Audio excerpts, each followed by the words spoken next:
இந்த கதையோட நாயகி இறங்கிய தோழி. அவ பேரு மதி. மதி பார்ப்பதற்கு திரைப்படத்துல வர துணை நடிகை அல்லது முதல் வரிசை குரூப் டான்சர் மாதிரி அவ்வளவு அழகாவும் இல்லாம அவ்வளவு மோசமாவும் இல்லாம நடுத்தர அழகுல இருப்பா. கதைக்கு வருவோம்.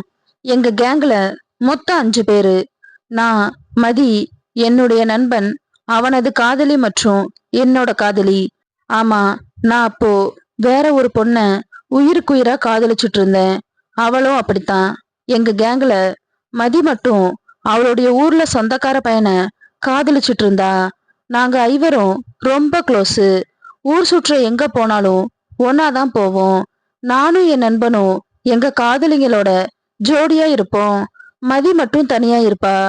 கல்லூரி கடைசி வருஷங்கிறனால மதி அவளோட தோழிகளுடன் ஒரு சிறிய வீட்டை வாடகைக்கு எடுத்து அங்கேயே தங்கி காலேஜ் போயிட்டு வந்திருந்தா.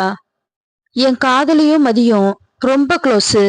நானும் என் காதலியும் அவ்வளவு எல்லா விஷயங்களும் சொல்லும் அளவிற்கு அவங்க இருவரும் ரொம்ப க்ளோஸா இருப்பாங்க. என் காதலி அத பத்தி மதிக்கிட்ட கூறுவான்னு எனக்கு அப்ப தெரியாது. ஒரு முறை நாங்க 5 பேரும் தியேட்டருக்கு போயிருந்தோம். கார்னர் சீட் தான் புக் செஞ்சிருந்தோம். என் நண்பன், அவனது காதலி, என் காதலி, நான், என் அருகில் மதி என வரிசையா அமர்ந்திருந்தோம்.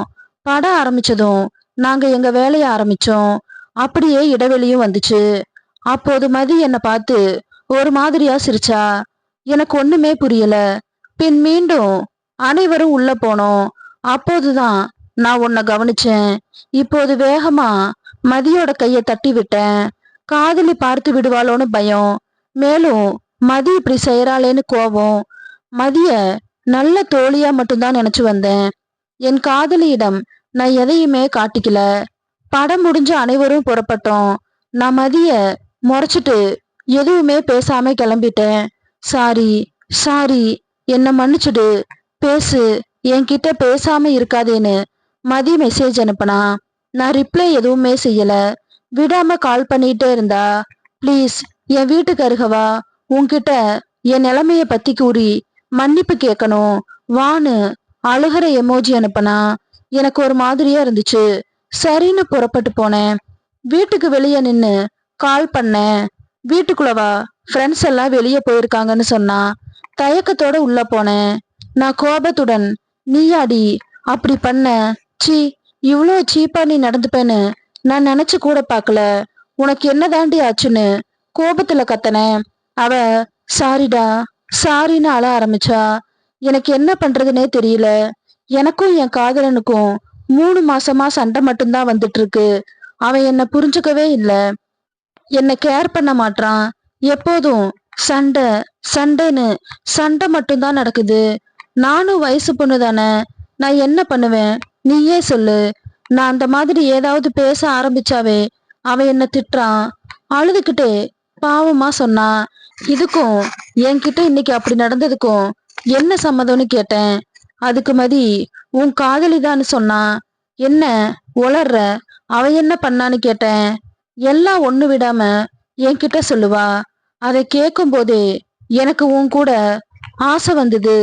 அதனாலதான் அப்படி செஞ்சுட்டேன்னு சொன்னா. இதெல்லாம் தப்பு மதி. என் காதலிக்கு தெரிஞ்சா என்ன ஆகும் யோசிச்சு பாரு. நம்ம நல்ல ஃப்ரெண்ட்ஸு. தேவையில்லாம எதுவும் யோசிக்காத. நான் கிளம்புறேன்னு நகர்ந்தேன். எனக்கு என்ன செய்யறதுனே தெரியாம அவளை தள்ளி விட்டு நகர்ந்தேன். ஏன் மதி இப்படி லூசு மாதிரி நடந்துக்கிற அப்படின்னு அவகிட்ட கேட்டேன். நீ இப்படி இருக்கிறது தாண்டா எனக்கு உன்னை இவ்வளவு பிடிச்சிருக்கு. அந்த கேரக்டர் தாண்டா பிடிச்சிருக்கு. நீ எதுக்கு பயப்படுற?